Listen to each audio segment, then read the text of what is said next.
ఈ అప్పు ఎవరు కట్టాలి? మీ తలపైన కదా ఉంది. ఒకవేళ రేపు కానీ ఇంకోటి గుర్తుపెట్టుకోండి, ఇలాంటి దుర్మార్గులు కానీ పరిపాలిస్తే రాష్ట్రం అధోగతి అయిపోతుంది. అందుకే నేను ఒకే మాట చెప్తున్నా మీ అందరికీ, సంపద సృష్టిస్తా, వచ్చిన సంపదలో 10 రూపాయల బదులు 15-20 రూపాయలు మీకు ఇస్తా, దాన్ని 100 రూపాయలు, 1000 రూపాయలు, లక్షల రూపాయలు చేసే మార్గం కూడా నేను చూపిస్తానని మీ అందరికీ హామీ ఇస్తున్నా.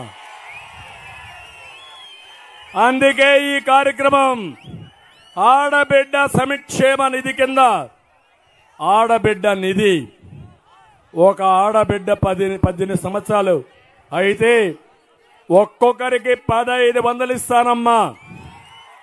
ఇద్దరుంటే 3000 ఇస్తా, ఇంట్లో ముగ్గురుంటే 4500 ఇస్తా, నలుగురుంటే 6000 ఇస్తా.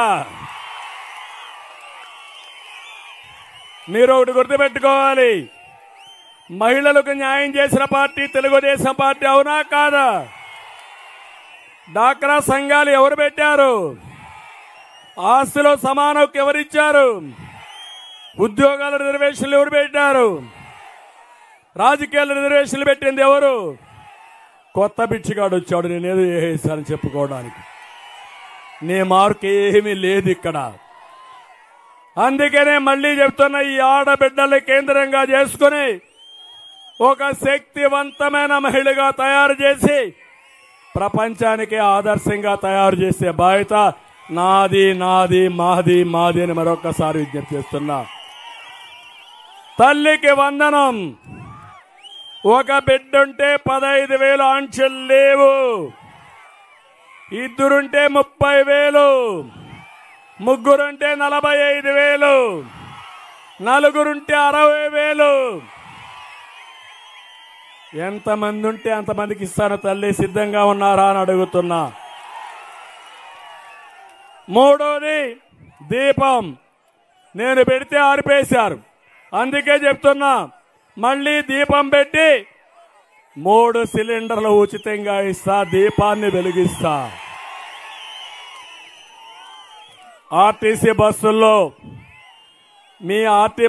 మన ఆర్టీసీ బస్సుల్లో బలవంతంగా దేశ మీటింగ్లు పెడుతున్నారు. అట్లా కాదు, నేను వస్తానే, మీరు ఎక్కడికి పోవాలన్న ఆడవాళ్లు ఆర్టీసీ బస్సుల్లో ఉచిత ప్రయాణ సౌకర్యం.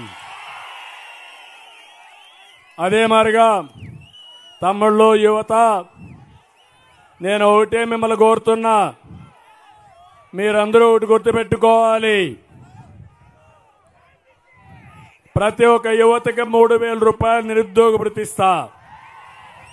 అమ్మా నాన్న పైన ఆధారపడే పని ఉండదు. ఇప్పుడు వాళ్ళు చదివించి మిమ్మల్ని బాగా పెద్ద చేసి ఉద్యోగం రాకుండా వాళ్ళ కళ్ళ ముందర ఉంటే వాళ్ళు చూసి బాధపడుతూ చేసిన కూలిలో మీకు డబ్బులు ఇస్తున్నారు తమ్ముళ్ళు. అది నా ఆవేదన, అది నా బాధ. కన్న తల్లి ప్రేమ, తల్లిదండ్రుల అభిమానం. అందుకే నేను ఆలోచించా, 3,000 ఇస్తా, మెగా డిఎస్సి పెడతా. నువ్వేం చేశావని అడుగుతున్నాడు జగన్మోహన్ రెడ్డి. నేను ముఖ్యమంత్రి